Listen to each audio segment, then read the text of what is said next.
마가복음 9장 38절에서 41절 말씀입니다.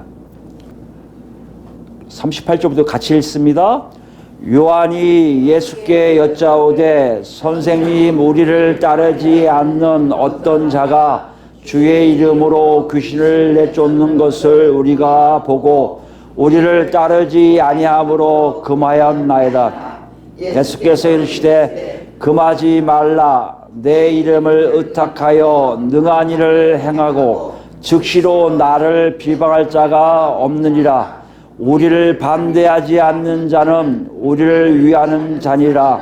누구든지 너희가 그리스도에게 속한 자라 하여 물 한 그릇이라도 주면 내가 진실로 너에게 이르노니 그가 결코 상을 잃지 않으리라. 아멘. 지난 시간에 여러분 어떤 내용을 나눴죠? 예수님의 가르침 속에 우리가 어떤 걸 발견했습니까? 우리 현재의 삶의 모습이 곧 뭐요? 하나님 나라에서 어떤 위치에 있는지를 알게 해주신다는 것이에요. 무엇을 얘기합니까? 우리 마음속에 하나님을 만나고자 하는 사모함이 있고 하나님 나라의 소망이 있다면 자연스럽게 어떤 일을 한다고요? 눈이 자꾸 누구한테 보여요? 나보다 약하고 작은 자에게 갈 것이고 그들을 앞세우려고 노력할 것이고 그들을 섬기고 그들에게 대접하려고 애쓰는 것이 우리 삶 속에 나타나게 될 것이라는 것이에요. 이런 삶으로 끝납니까? 이렇게 되다 보면 점점 어떤 일을 합니까? 나도 모르게 예수 그리스도를 더 알게 되고 하나님을 더 가까이 만날 수 있게 된다는 것이에요. 여러분, 한 주가 어땠습니까? 여러분 정말 그런 삶을 사셨어요? 여러분 마음속에 정말 하나님 아버지를 만나고 싶은 사모함이 막 있었습니까? 하나님 나라의 통치를 받고 싶은 것이 있어서 여러분 하나님 정말 그러고 싶어요 하고 기도한 적 있습니까? 거기서 머물지 않고 내 삶 속에 나도 모르게 정말 그동안은 아무 관심도 없던 사람이 어느 순간에 관심이 가게 되고 저 사람에게 뭔가를 하나 해주고 싶은 마음이 생긴 적이 있습니까? 여전히 그런 사람이 아무도 안 보인다고요? 분명하게 우리 삶 속에 나타나고 있어요. 내가 하나님의 자녀인지 아닌지를. 마가는 우리에게 이렇게 얘기하고 있어요. 하나님 나라는요 세상과 너무나 다르대요. 너무나 다른 것을 아는 사람들이 세상을 따라가지 않고 하나님 뜻대로 살려고 애쓴다는 것이에요. 이 사람들이 누구라고요? 그 사람들이 바로 그리스도인이라는 것이에요. 다시 얘기할까요? 하나님 나라는 세상과 너무나 달라요. 이 다른 것을 알기에 세상을 따라가지 않고 하나님 뜻대로 살려고 애쓰는 사람들, 그 사람들이 바로 그리스도인이라는 것이에요. 여러분 그리스도인이십니까? 여러분 어디 있는지를 정확하게 분별하시길 바랍니다.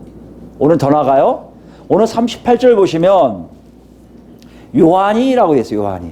요한인 거 보니까 세례 요한도 그동안 좀 나왔는데 문맥적으로 보면 지난 시간에 12명의 제자들과 함께 예수님이 말씀하신 과정을 보니까 그 연속으로 요한은 제자 중에 한 사람이 요한이구나 우리가 알 수가 있어요. 그러면 위에 누가 크냐에 대한 가르침의 연속으로 오늘도 연결되고 있구나 우리가 알 수가 있습니다. 이걸 먼저 여러분이 갖고 가셔야 됩니다. 지난 시간과 연결되고 있구나. 근데 요한이 어떤 일을 했습니까? 예수께 여짜오되, 예수께 여짜오면 물어본다고 표현도 될 수 있지만 그게 아니라 마음속에 있는 것을 자신 있게 얘기하는 걸 여짜오다라는 뜻이에요. 선언하다, 말하다, 보고하다 이 뜻이에요. 그러니까 요한이 예수님께 무엇인가 어떤 일이 일어난 걸 대해서 자세하게 보고하고 있음을 얘기해요. 어떤 일을 보고하고 있습니까? 선생님, 우리를 따르지 않는 어떤 자가, 여기 보면 우리를 따르지 않는이라는 것이 우리 성경에 있지만 다른 번역본에 없는 것들이 많아요. 영어 성경에는 이게 없는 것이 많아요. 그럼 보면 사본의 차이라는 것을 여러분 아시기 바랍니다. 이게 잘못된 게 아니라 누군가 첨가하고 누가 생각했다 이런 관점이 있지만 사본의 차이에서 우리는 있지만 다른 번역본은 없구나 알 수 있습니다. 중요한 건 그거 중요하지만 더 중요한 게 뭐예요? 어떤 자가. 어떤 자가 의미 뭡니까? 정말 관심이 없는 대상이에요. 아무렇지 않게 볼 수 있는 사람이에요. 그게 어떤 사람이에요? 이름도 몰라요. 어디에 속했는지도 몰라요.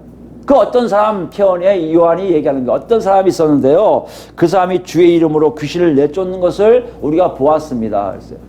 여러분 예수의 이름으로 귀신을 내쫓는 행위 이게 그 당시에는 놀랄 수밖에 없어요. 왜요? 예수님만이 귀신을 내쫓을 수 있었거든요. 예수님이 귀신을 내쫓는 것을 제자들이 봤고 자기들도 예수님에 의해서 귀신을 내쫓는 것을 체험해요. 그렇다면 생각해 보세요, 여러분. 나도 귀신을 내쫓았는데 너도 귀신을 내쫓네? 아이고 반가워라 반가워라 할 거 아니에요. 이게 우리의 삶 아닙니까 보통? 같이 나도 못하냐 딴 사람 못하는데 우리는 하네? 우리 뭔가 같은 뭐가 있나 보다. 너 누구야? 서로 이름도 통성명하고 하는 게 사실인데 여기 보니까 그렇지 않아요. 우리가 보고 하니까 우리라고 한다면 요한과 그 형제는 야고보일 수도 있고요. 아니면 12명을 대표하는 거니까 12명 전체를 얘기할 수 있다는 거죠. 12명의 제자가 보고 우리를 따르지 아니하므로 금하였나이다 했어요. 귀신을 내쫓는 장면을 보고 야 너도 귀신을 내쫓지 않은구나 어쩐 일이 어떻게 된 거야 막 기대했는데 뭐라고 한다고요? 야 하지마 했다는 것이에요. 근데 이해가 안 되잖아요. 왜 그랬을까? 이유는 단 한 가지예요. 우리를 따르지 아니하므로. 여기 여러분 중요한 단어가 뭡니까? 따르다는 단어. 따르다가 무슨 의미죠? 내 뒤로예요. 그죠? 그게 뭐예요? 제자 삼는 것을 얘기해요. 제자가 되었다는 것을 표현합니다. 그러니까 우리를 따르지 아니했다는 건 뭡니까? 제자가 아니라는 얘기예요. 제자가. 근데 신기한 게요. 예수님의 제자가 아니라고 얘기해야 되는데 요한은 지금 뭐라고 얘기해요? 우리를 꼭 마치 자신들의 제자가 아닌 것으로 얘기하고 있다는 것이에요. 자신들의 제자가 아닌 척하면서 예수님의 제자가 아니라 우리가 그것을 못하게 했어요 했단 말이에요. 그리고 나서 끝났어요. 아니 갑자기 우리가 누가 크냐의 가르침을 배운 지난 시간에 이어서 나온 얘기를 치고는 너무 엉뚱한 얘기예요. 요한이 왜 이렇게 얘기했을까? 아니 마가는 왜 요한의 이 말을 여기에 기록했을까? 이것이 우리가 알아야 될 중요한 관점이에요. 이것을 알게 되면 이해가 될 수 있을 거 아니에요. 이런 의미로 얘기를 하겠구나. 여기서 우리가 이렇게 교훈을 얻어서 적용할 수 있구나 하고 알 수가 있거든요. 그 38절 말씀을 딱 읽고 여러분이 이해했다면 여러분 나름대로 해석할 수 있겠지만 그것이 어떤 의미인지 정확히 같이 가기 위해서 이것을 이해하기 위해 왜 안 했을까? 안 썼을까? 마가는 알고 있었던 거예요. 아니 제자들은 다 알고 있었던 거예요. 요한이 왜 이런 얘기를 하고 있었는지를. 독자들에게 분명히 알려줬는데 우리처럼 멀리 있는 독자들은 이해하기가 힘들어요. 그래서 어떻게 됩니까? 그것을 알기 위해서는 예수님의 답변을 가지고 우리가 추측해 볼 수가 있는 거예요. 그렇게 한번 해보자는 거예요. 거꾸로. 예수님의 답변을 갖고 요한이 왜 이런 얘기를 했는지를 알아보자는 거죠. 예수님 답을 먼저 우리가 봅시다. 39절이에요. 예수께서 이르시되 예수님이 거기에 대해서 뭐라요? 금하지 말라 명령하세요. 그렇게 하지 말고 못하게 하는 거 하지 말라는 거예요. 예수 내쫓는 거 귀신 내쫓는 거 왜 예수 이름으로 귀신 내쫓고 왜 금해? 금하지 마라 라고 명령하신 거예요. 그러면서 그거에 대해서 설명하시는데 한글 성경에 우리가 갖고 있는 성경에 빠져있는 접속사가 3개가 나와요. 왜냐하면 이런 접속사예요. 가르라는 우리가 잘 아는 얘기입니다. 가르라는 접속사가 39절, 40절, 41절까지 나와요. 이렇게 볼 때 39절, 40절, 41절 말씀은 예수님이 금하지 말라고 명령하신 이유에 대해서 예수님이 설명하시는 거예요. 그 내용을 자세히 보면 요한의 마음도 우리가 읽을 수 있게 된다는 것이에요. 그 이유를 볼까요? 첫 번째 이유는 뭡니까? 왜냐하면 39절입니다. 내 이름을 의탁하여 내 이름을 의탁하여 번역했지만 사실은 위에 37절 말씀에 내 이름으로 같은 말이에요. 내 이름으로 이걸 좀 우리는 아마 한글 번역하신 분이 좀 더 세련되게 하신 것 같아요. 중복되는 게 싫어서. 근데 오히려 중복되는 게 더 우리한테 의미가 있습니다. 나중에 얘기하겠지만 내 이름으로 능한 일을 행하고 즉시로 나를 비방할 자가 없느니라. 즉시로라는 의미 뭡니까? 빠른 시간 내에 바로 이 뜻이에요. 뭘 한다고요? 나를 비방하다. 비방하다가 뭡니까? 저주하고 욕하는 거예요. 무슨 말이에요? 내 이름 가지고 귀신을 능한 일을 한 사람, 귀신을 내쫓은 사람이 바로 바뀌어서 뭐 한다고요? 예수님을 저주하고 욕할 사람은 없다는 얘기예요. 이게 무슨 의미일까요? 한번 생각해 보세요. 예수 이름으로 귀신을 내쫓아요? 예수님을 추종하는 제자도 아닌데 그럼 뭘 안다는 거예요? 예수님이 말씀하신 하나님 나라가 가까웠고 복음을 믿으라 이거에 대해서 아는 거예요. 저분을 믿으면 하나님 나라에 들어가겠구나를 아는 사람이라는 얘기예요. 그러므로 그 이름을 사용해서 귀신을 내쫓는 일이 실제로 일어났다는 얘기는 하나님이 인정하는 사예요. 하나님 나라를 맛보는 자예요.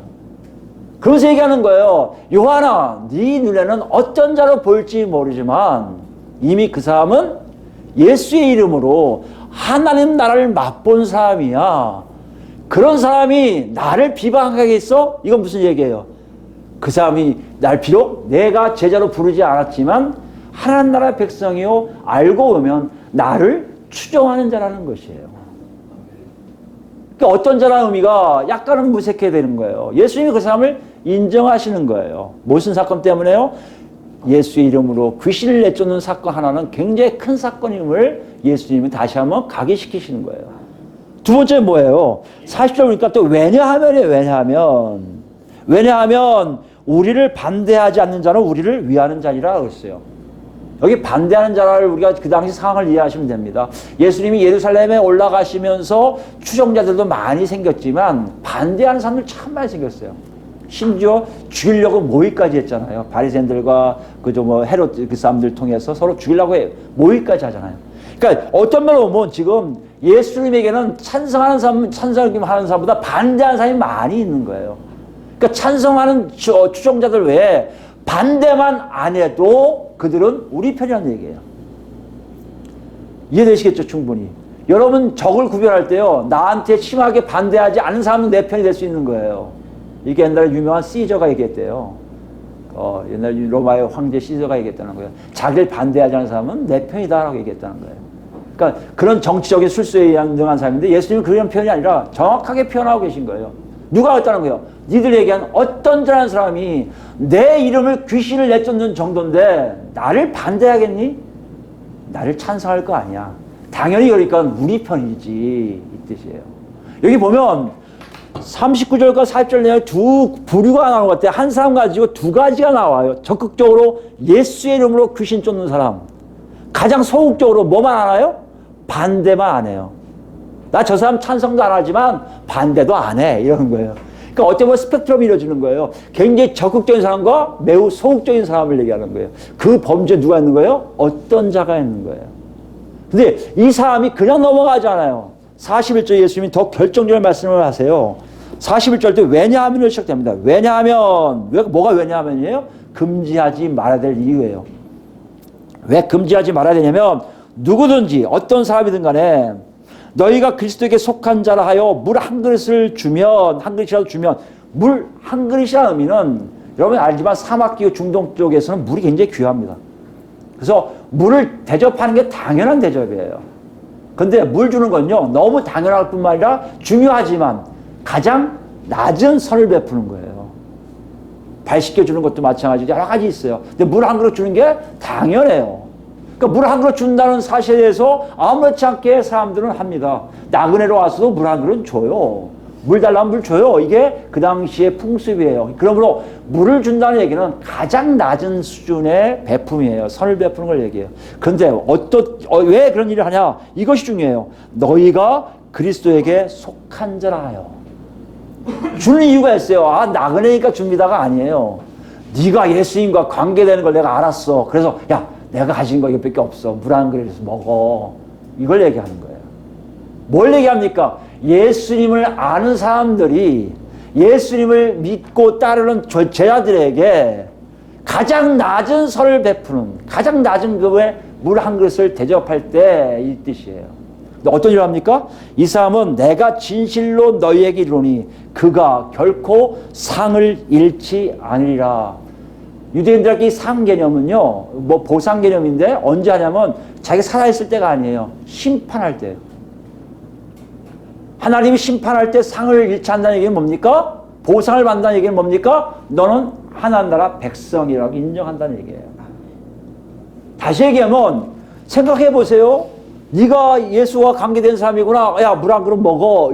이런 사람인데 누군지 몰라요. 어떤 자예요. 누구든지예요. 근데 그 사람을 하나님이 어떻게 한다고요? 내 백성이라고 인정하시겠다는 거예요. 네.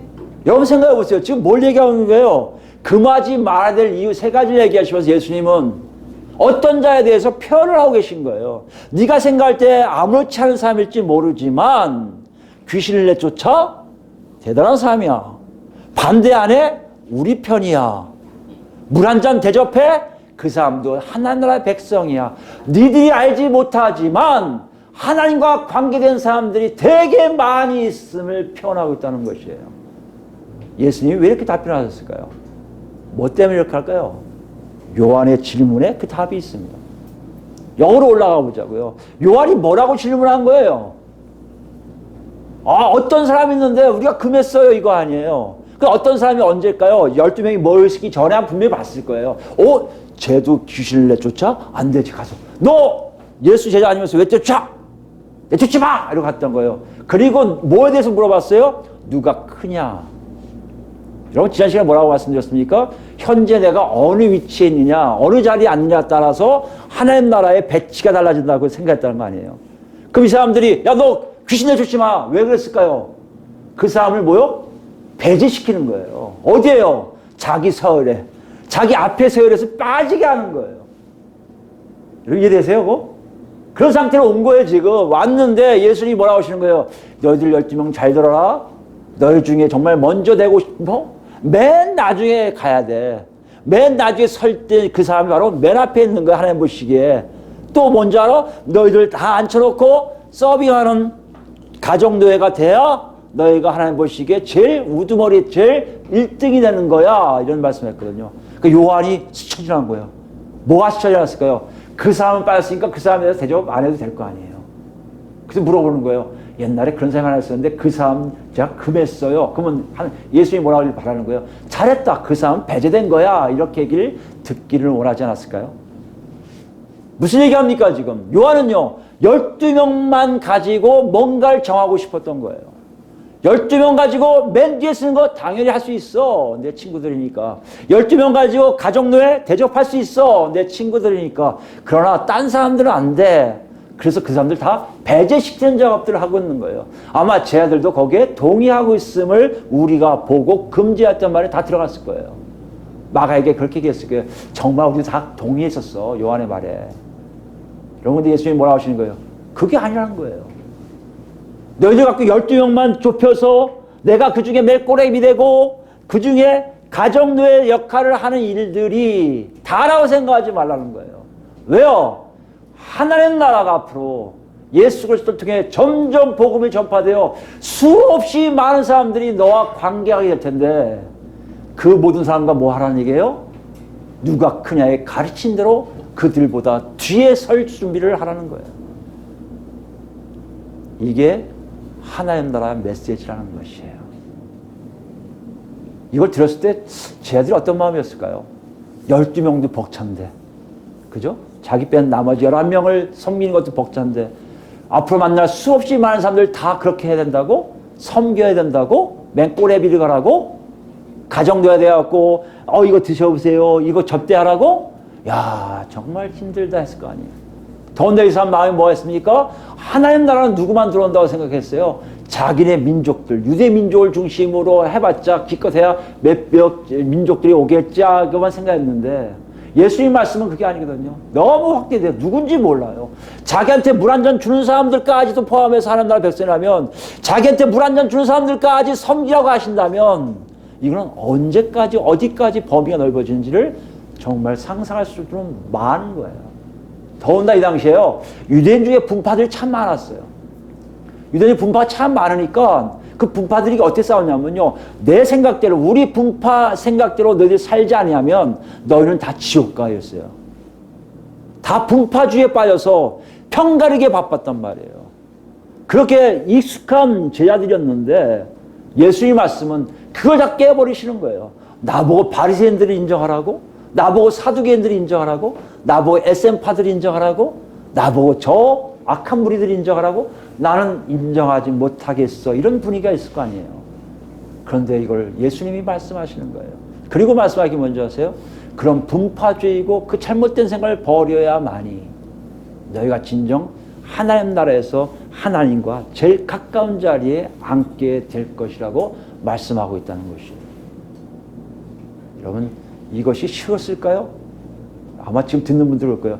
우리 이렇게 살아? 어이구 큰일 났네. 벅차 죽겠네. 그렇지 않아요 여러분? 근데 이들도 점점 그렇게 살았을 거예요.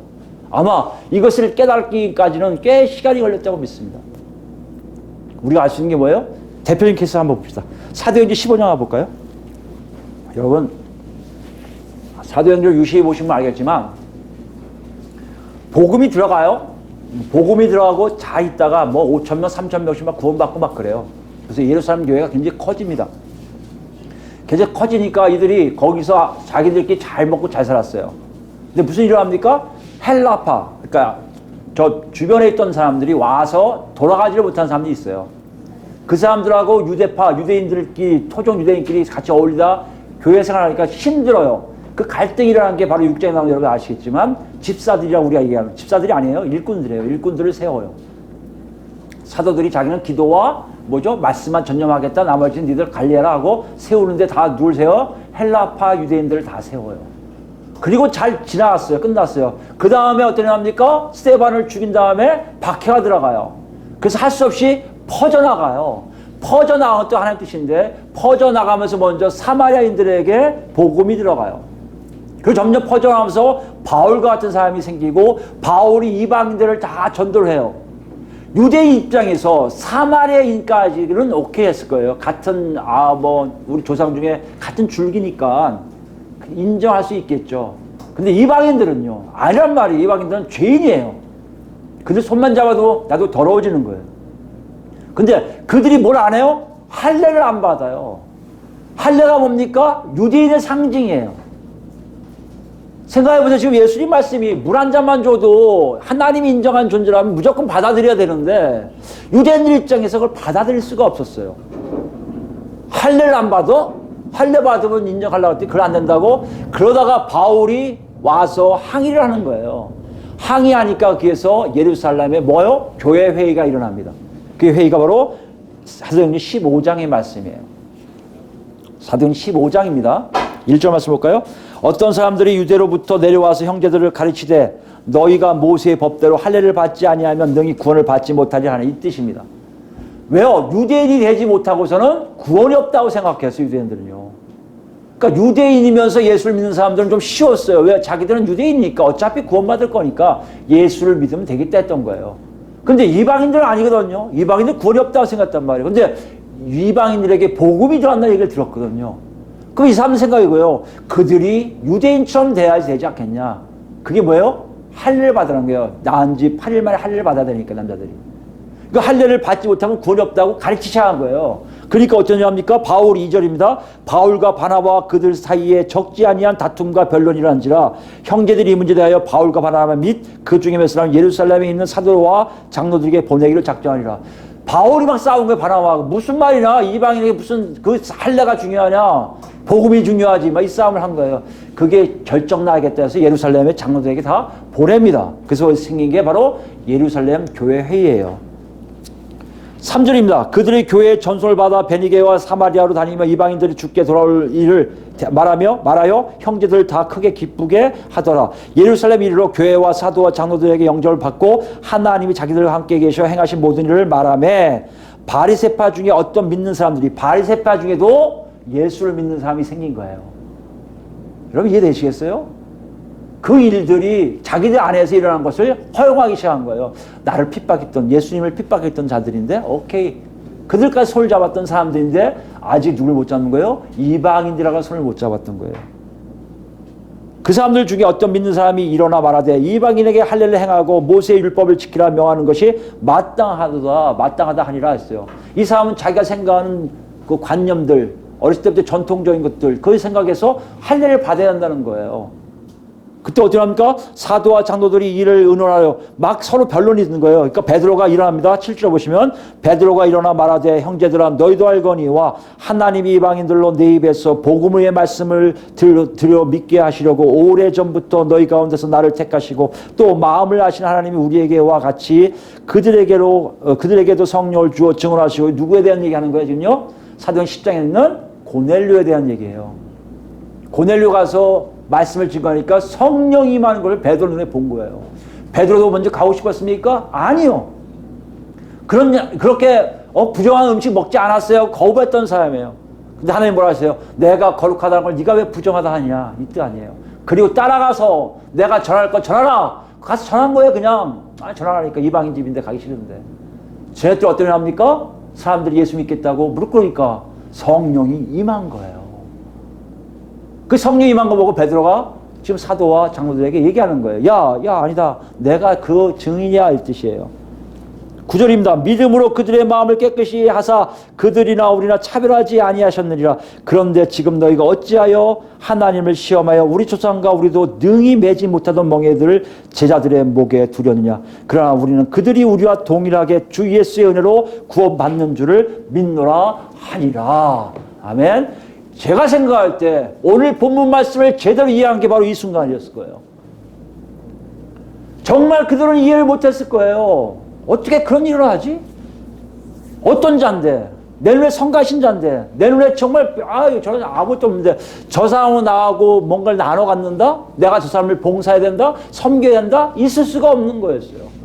근데 지금 하나님이 성령을 통해서 하나 둘 역사하기 시작하신 걸 보고 제자들이 예수님이 이걸 말씀하셨구나.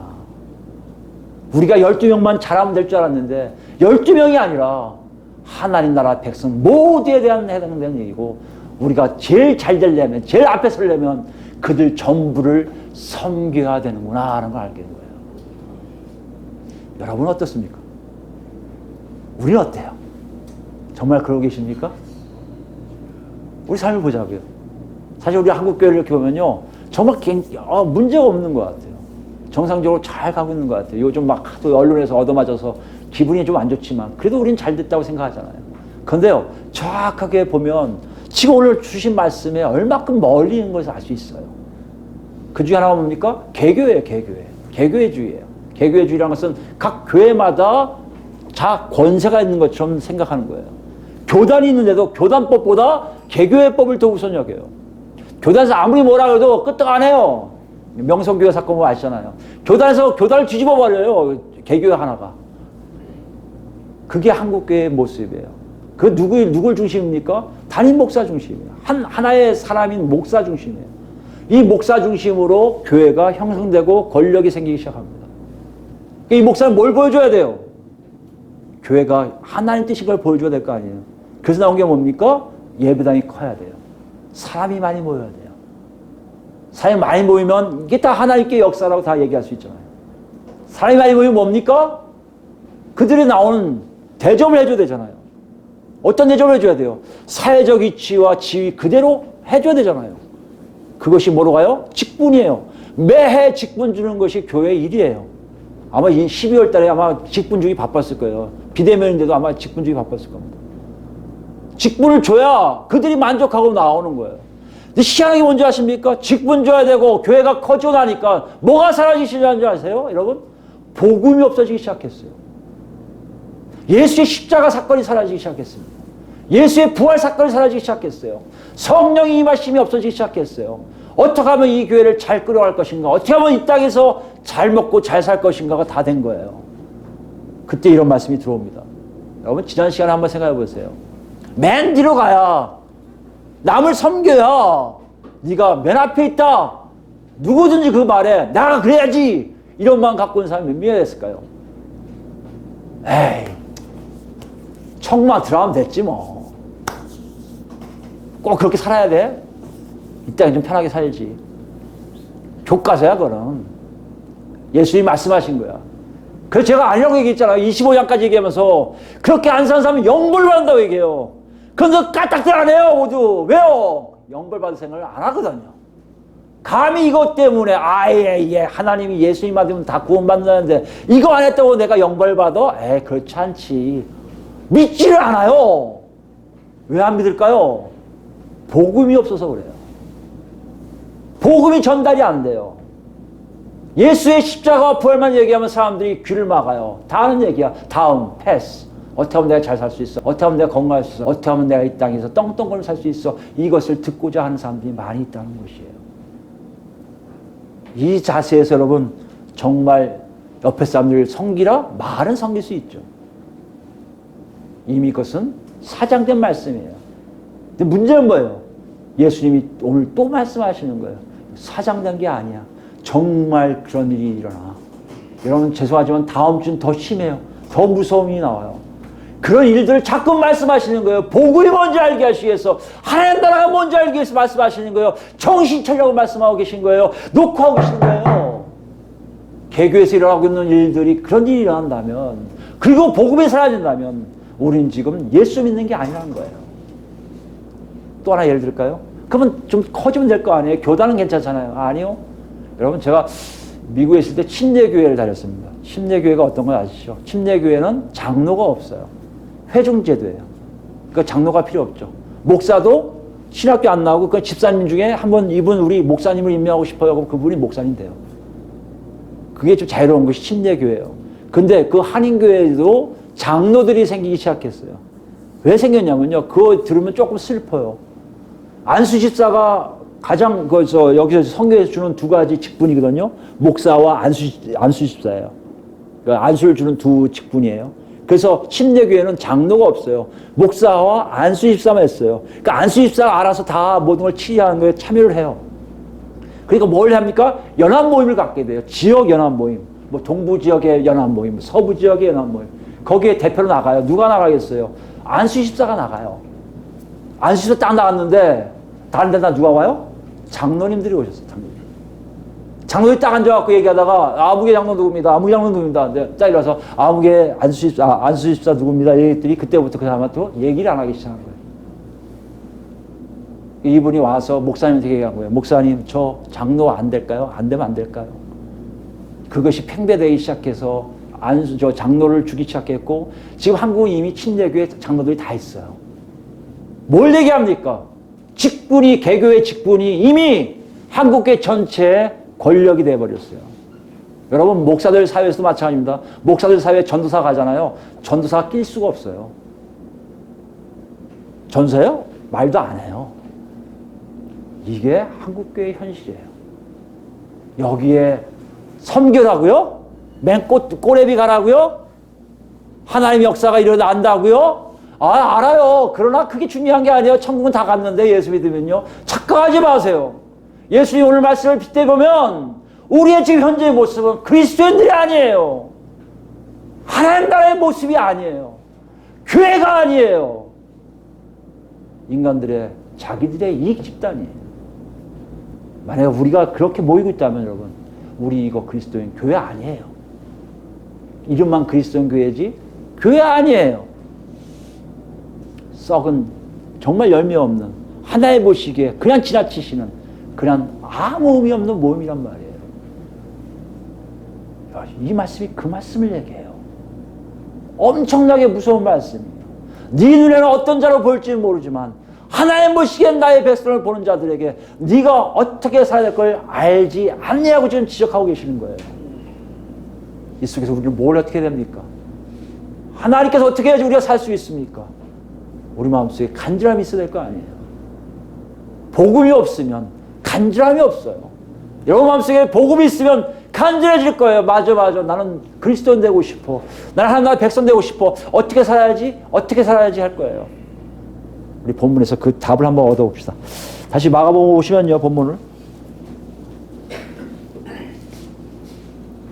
마가 제자들의 그 깨달음을 들었을 거예요.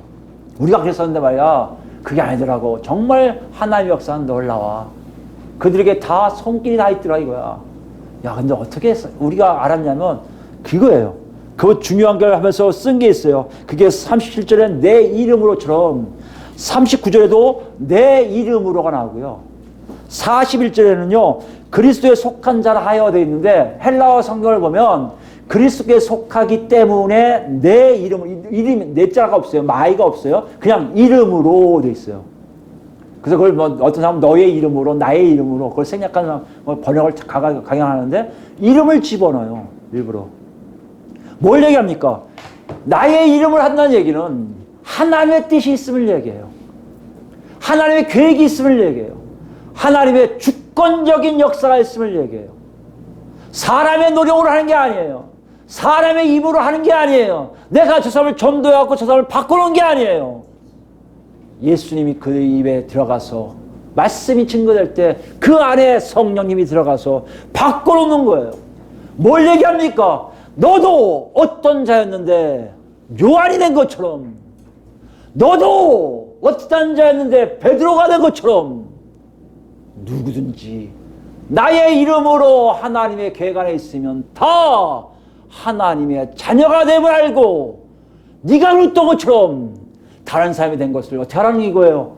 인정하라는 거예요. 받아들이라는 거예요. 그렇지 않고는 절대 순종할 수가 없게 된다는 것이에요. 여러분의 은혜를 생각해 보세요. 정말 그렇게 예수 믿었습니까? 나는 그렇게 하지 못했는데 내가 어떻게 예수를 만납니까? 내가 어떻게 악한 놈인데 어떻게 하나님의 은혜를 받습니까? 그런데 하나님 갑자기 나를 뒤집어 놓으신 거 아니에요. 그 주권적 역사가 있다면 내가 보기에 하찮은 놈들, 내가 보기에 원수 같은 놈들, 내가 보기에 싫은 사람들도 하나님의 주권이 들어가면 왜 안 바뀌겠어요? 바뀌었다면 그 사람도 하나님의 자녀이고 그 사람도 내가 섬겨야 될 대상인 것을 스스로 인정하게 된다는 것이에요. 그 좋은 교회가 진짜 사도 바울이 그걸 정확하게 알아요. 바리새인이었어요. 분파주의였던 사람이에요. 남들은 다 인정 안 했던 분파주의였던 바리새파였던 사도 바울이 예수를 만난 다음에 어떻게 말하는지 보시기 바랍니다. 우리 빌레몬서 가볼까요? 빌레몬서는 신약 350페이지 내지 351페이지 있습니다. 빌레몬서입니다. 351페이지 빌레몬서 8절입니다. 빌레몬서는 딱 한 장만 되어 있기 때문에 바로 절로 들어가면 됩니다. 8절입니다. 빌레몬서는 뭐냐면 이런 잘 아시는 내용이에요. 빌레몬이라는 사람한테 바울이 편지를 써요. 이 내용이 나올 거예요. 빌레몬한테 편지를 쓰는데 어떤 편지냐면 어떤 한 사람을 보내요. 어떤 한 사람을 보내면서 이 사람이 되는 걸 부탁을 해요. 부탁하는데 이 사람이 누구냐면 빌레몬에서 도망친 노예예요. 그러니까 빌레몬이 노예로 부리던 사람이었는데 도망갔단 말이에요. 도망가고 어느 순간에 사도 바울을 만나서 예수를 만나게 돼요. 예수를 만난 다음에 사도 바울이 오네시모를 이렇게 보내요. 그 사람을 빌레몬에게 보내요. 그리고 편지 쓴 게 뭐다? 빌레몬서예요. 여러분이 빌레몬 입장에서 읽으시기 바랍니다. 들으시기 바랍니다. 빌레몬 입장이에요. 이러므로 8절입니다. 이러므로 내가 그리스도 안에서 아주 담대하게 내게 마땅한 일로 명할 수도 있으나 사도니까 명령할 수 있었어요. 근데 사도 바울은 명령하지 않아요. 왜요? 같은 하나님의 백성이기에. 사도의 권위를 사용할 때도 있지만 아닐 때는요. 부탁할 수가 있던 거예요. 왜요? 그분도 하나님이 사랑하는 존재이기 때문에. 여러분 이것이 달라요. 태도가. 옛날에 안 그랬단 말이에요. 다 죽이려 했던 거예요. 이 사람이요. 9절입니다. 도리어 사랑으로서 강구하노라. 나이가 많은 나 바울은 지금 또 예수 그리스도를 위하여 갇힌 바 되어 옥중에 있다는 얘기예요. 갇힌 중에 낳은 아들. 갇힌 중에 옥에서 누굴 만나요? 오네시모를 만나요. 오네시모를 위하여 내게 강구하노라. 그가 전에는 내게 무익하였으나 내게 무익하였다는 말이 뭐예요? 빌리몬에게 전혀 도움이 안 됐어요. 더군다나 도망갔단 말이에요. 노예는 자산이에요. 자산을 축낸 거예요. 어떻게 보면요. 도망가면 대부분 잡혀서 다시 주인한테 보내게 되는 것이 그날의 법이거든요. 다시 오면 그 사람은 굉장히 차명 정도가 아니라 막 차명은 좀 힘들고 때리든지 막 해요. 태형받고 그래요. 근데 이런 작업이란 말이에요. 이제는 나와 내게 유익함으로. 무익하는데 유익하다는 거예요. 무슨 말이에요? 예수를 만난 존재의 차이를 얘기해요. 하나의 모식에 유익하면요. 우리에게도 유익해야 돼요, 여러분. 하나의 모식에 무익하면요. 우리도 무익해야 돼요. 여러분 이해되시겠습니까? 그것이 예수를 만난 사람의 특징이에요. 하나님 나라 사는 사람들의 특징이란 말이에요. 하나님 방법대로 그대로 내가 사는 거예요. 이 사람이 예수를 만났기에 유익하게 된 거예요. 내게 그를 돌려보내노니 돌려보내요. 왜 그런지 얘기합니다. 그런 내 신복이라. 자기 신복이에요. 정말 열심히 사용할 수 있는 내 부하지만 내 옆에서 열심히 일꾼한 일꾼이에요. 도와주는. 그를 내게 머물러 있게 하여 내 복음을 위하여 갇힌 중에서 내 대신 나를 섬기게 하고자 하나. 그 사람을 뭐요? 자기 좀 나 좀 섬겨줄래? 내가 지금 힘드니까 뭐 갖다 주고 하는 거 네가 할래? 이거 시키려고 쓰려 보니 오네시모의 주인이 있는 거예요. 그러니까 뭐요? 가서 허락을 받는 거예요. 이거 써도 되겠니? 여러분 이거 쉽지 않잖아요. 그냥 쓰면 되고 전화하면 되지. 뭐 편지하면 되지. 아니요. 직접 가서 해결할 수 있는 마음들. 여러분, 섬김이라는 게 다른 게 아니에요. 상대방을 높여주는 거예요. 상대방을 인정해주는 거예요. 상대방이 그런 걸 알고 하는 것은 내가 그러길 원하는 사람들. 그래서 율법에 마치 뭐라고요? 내가 받고 싶은 대로 남을 도와주는 게 율법의 완성이에요. 내가 이 사람에게 칭찬받고 싶습니까? 칭찬해 주세요. 인정받고 싶습니까? 인정해 주세요. 이 사람의 밥을 얻어먹고 싶어요? 먼저 밥을 사주세요. 왜요? 내가 그런 마음이 있으면 상대방도 자연스럽게 그런 마음이 있기 때문이에요. 바울이 그걸 하는 거예요. 보내서 다 마무리하고 그 다음 나한테 와서 봉사해라, 이 마음을 보냈다는 거예요. 다만 내 승낙 없이는 내가 아무것도 하기를 원하지 아니하노니 이는 너의 선한 일이 억지같이 되지 아니하고 자유로 되게 하려 함이라. 상대방을 올려주는 마음 대단하지 않아요? 근데 이제 빌레몬의 입장을 가셔야 됩니다. 아마 그가 잠시 떠나게 된 것은 너로 하여금 그를 영원히 두게 함이니 이후로는 종과 같이 대하지 아니하고. 뭘 대하지 말라고요? 노예로 대하지 말래요. 누구한테요? 노예 주인한테.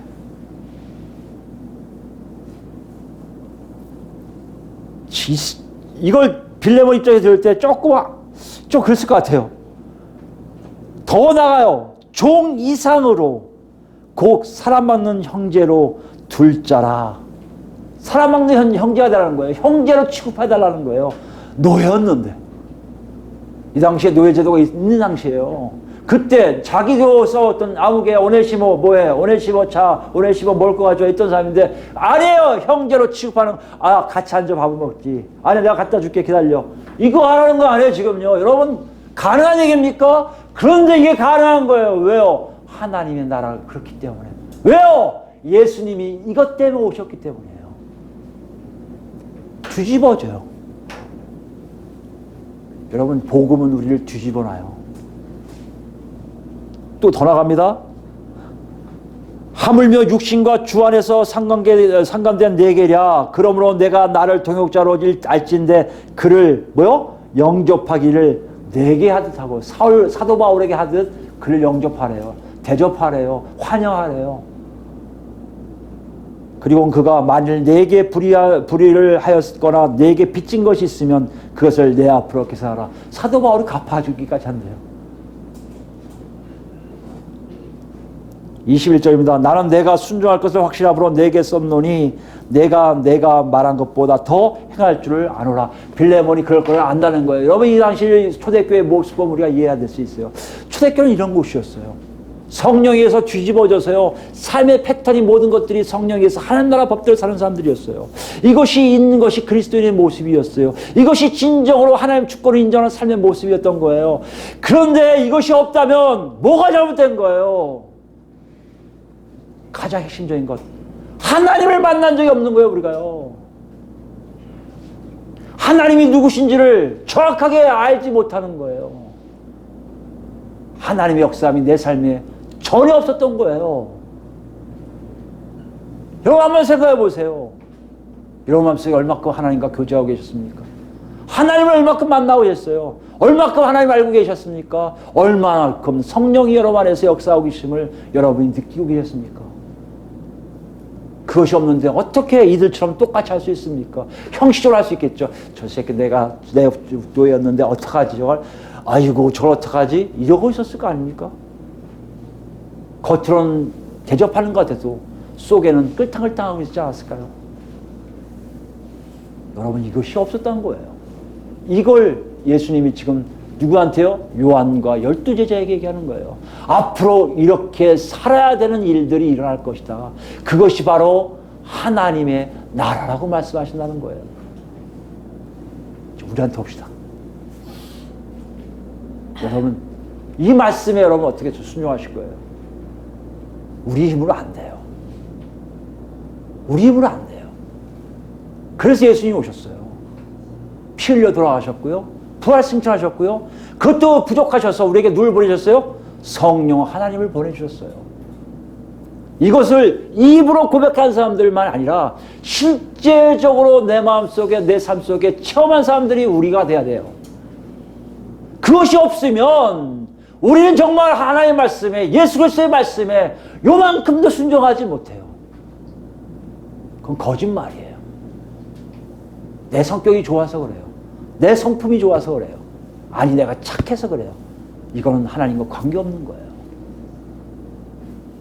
하나님이 원하셔서 내 이름으로 예수 그리스도 이름으로 행하는 삶이 우리에게 있는 것이 바로 오늘 예수님이 제자들에게 말씀하신 것이고 니들이 정말 그것이 있다면 이제부터 너희는 다른 사람들을 섬기고 살아가는 모습을 계속해서 볼 거라고 말씀하세요. 오늘 본문으로 다시 옵시다.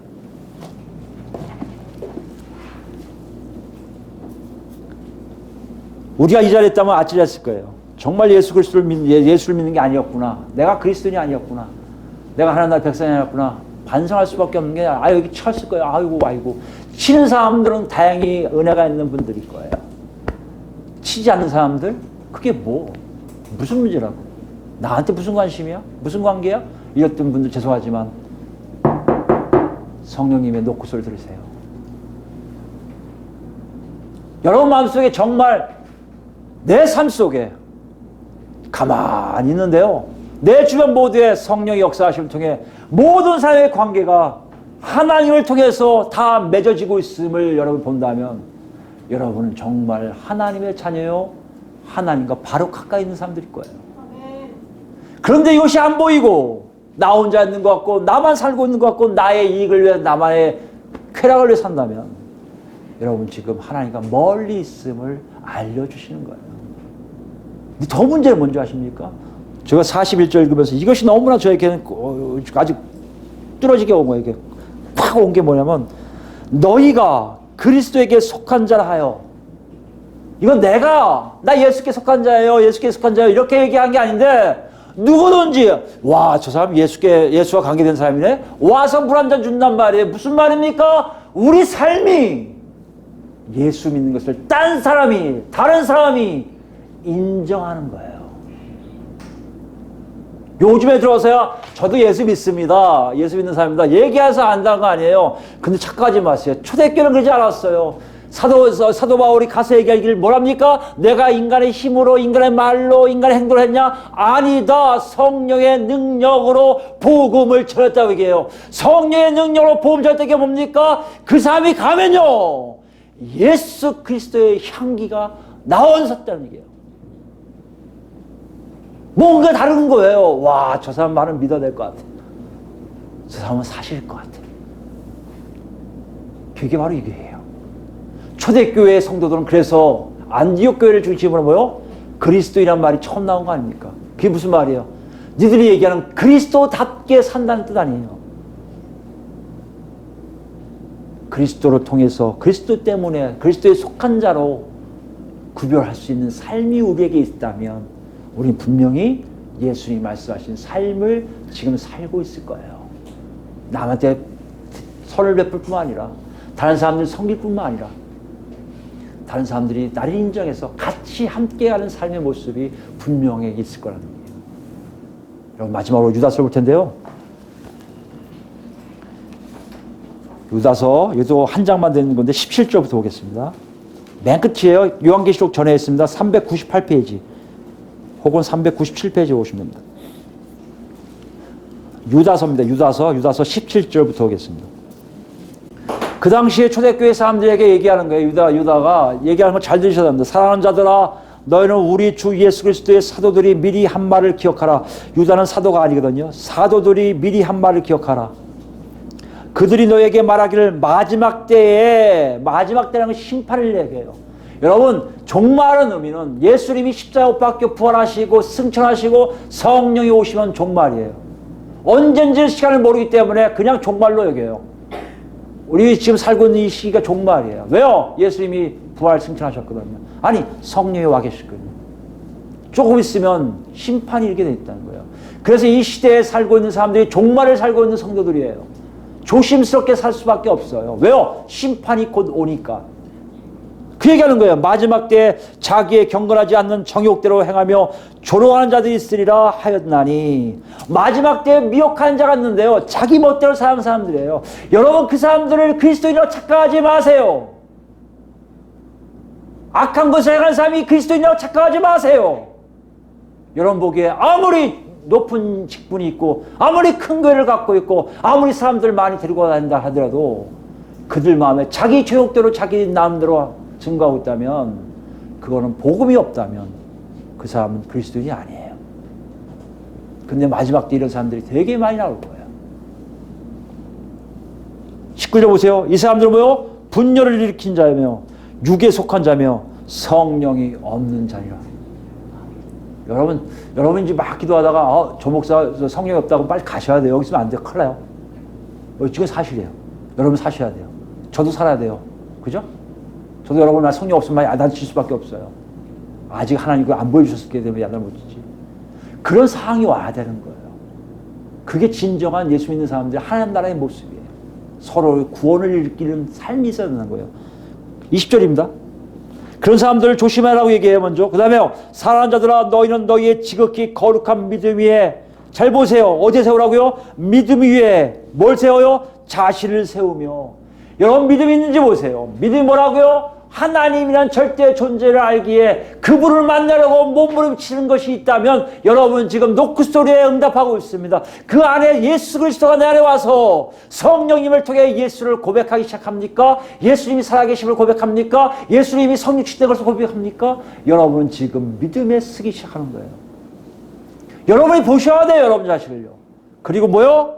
성령으로 기도하세요. 성령으로 기도한다는 얘기는요. 하나님의 인도하신다 기도하세요. 내가 시간 정해서 10시간씩 기도할 거야. 5시간 기도. 이거 기도가 될 수 있지만 그걸 얘기하는 게 아니에요. 성령으로 기도하는 건요. 언제라도 시키세요. 밥 먹다가도 시키면 해야 되고요. 화장실 있을 때도 해도 되고요. 차 타고 가야 해도 되고요. 무엇을 하든지 간에 성령께서 여러분 이끌어서 하면 기도가 나오는 사람. 이것이 경험이 없습니까? 체험이 없습니까? 여러분 놓고 하시는 거예요. 여러분 지금 종교생활 하고 있는지 몰라요. 교회 오면 기도가 되는데 집에서 기도가 안 됩니다. 이런 분 많아요. 착각하지 마세요. 종교생활 하는 거예요. 절에 가면 열심히 절하는 불교 신도들 많아요. 그들하고 교회 와서 기도 많이 하는 거 같다고 생각하면 여러분 큰일 납니다. 성령으로 기도시키세요. 이것을 조금이라도 경험하신 분들은 알 거예요. 어떤 건지. 지하철 타다가도 하나님이 시키시면 앉아서 거기서 바로 기도하기 시작하는 사람 많아요. 여러분 이게 신비롭다고요? 예수 믿는 것 자체가 신비해요. 왜요? 하나님 나라 눈에 안 보여요. 그러나 실제 하세요. 그런 신비 아닙니까? 여러분의 삶을 잘 보셔야 합니다. 성령으로 기도하며 하나님의 사랑 안에서 자신을 지키며 어디 안에서요? 하나님의 사랑이에요. 하나님의 심판이 아니라 하나님의 사랑 안에 있어야 된다는 거예요. 여러분 어떤 얘기예요? 하나님의 말씀대로 순종하는 삶을 얘기해요. 하나님 뜻대로 순종하는 거예요. 야 정말 그럼 너 지옥 갈 거야. 아유 안 가려고 노력하는 게 순종이에요. 여러분 그럼 나 예수 믿었는데 가겠지. 이건 불순종을 얘기합니다. 성경이 그래서 있는 거예요. 성경이 있는 이유는요. 내가 정말 순종하는지 아닌지를 확인시켜준 책이에요. 여기 있는 기록대로 그대로 살면 되지. 아니에요, 여러분. 그거 잘못된 거예요. 내 삶을 살다가, 여기 내가 삶이 있네? 여러분, 순종하고 계신 거예요. 내 삶이 여기 없네? 여러분, 불순종하고 계신 거예요. 그걸 지금 얘기하는 거예요. 영생에 이르도록 우리 주 예수 그리스도의 긍휼을 기다려. 뭘 기다려? 예수 그리스도의 자비하심을 기다리는 거예요. 여러분이 아무리 잘나고요. 아무리 정말 하나님 앞에서 제가 잘했다고 아무리 고백해도요. 죄송하지만 하나님 앞에 서오세요. 여러분 다 어둠이요, 죄요, 여러분 악일 거예요. 우리 몸이 지금 그래요. 이것이 바뀌면 달라져요. 그러니 우리가 뭘 해야 돼요? 우리가 잘났다고 할 수 없잖아요. 예수님의 자비를 기다릴 수밖에 없죠. 그때 어떤 일 합니까? 22절이에요. 어떤 의심하는 자들을 어떻게 해요? 긍휼히 여기게 돼요. 내가 자비를 기다리니까 자비를 베풀게 돼요. 저 나쁜 놈 같은데 그래도 인정하게 돼요. 아유 네가 얼마나 힘들겠니? 자비 베풀어요. 또 있습니다. 어떤 자를 불에서 끌어내어 구원하라. 또 어떤 자를 그 육체로 더럽힌 옷까지도 미워하되 두려움으로 긍휼히 여기라. 구원이 없을 것 같은 사람도 구원이 없는 삶 자체는 미워하되 그 사람은 긍휼히 여기는 것이 예수 믿는 삶이라는 거예요. 여러분 지금 유다서도 유다는 누구예요? 사도도 아니에요. 예수님의 동생이잖아요. 예수님을 믿지 않았던 사람인데 아직 믿었던 사람이에요. 뭔가 지금 이렇게 연결되고 있을 보지 않습니까? 사도가 이렇게 얘기하는 거예요. 우리도 그렇게 좀 살고 있어야 하는 얘기예요. 오늘 말씀 속에 여러분 뭘 생각하고 계십니까? 정말 하나님의 역사함이 여러분 있습니까? 그 여러분 삶이 다를 거예요. 삶이 없다고요? 지금 여러분 애통하셔야 됩니다. 지체가 돼요. 하나님 찾으셔야 돼요. 부르짖어야 돼요. 살려달라고 해야 돼요. 여러분 멋부리고지 마세요. 하나님 앞에서 멋부리고 있습니까? 저 권능 주세요. 착각하지 마세요. 권능이 문제가 아니에요. 살려달라고 기도하세요. 그때 여러분 바뀝니다. 그때 하나 둘 여러분이 정말 하나님의 말씀처럼 살 거예요. 그 삶을 살 때 비로소 나중에 정말 죽고 난 다음에 아니 예수님 오신 거 보니 내가 진정 하나님의 자녀처럼 완전히 바뀌어 있음을 발견하게 될 거예요. 이런 놀라운 삶을 여러분이 오늘도 뚜벅뚜벅 가기를 예수 그리스도로 축원합니다.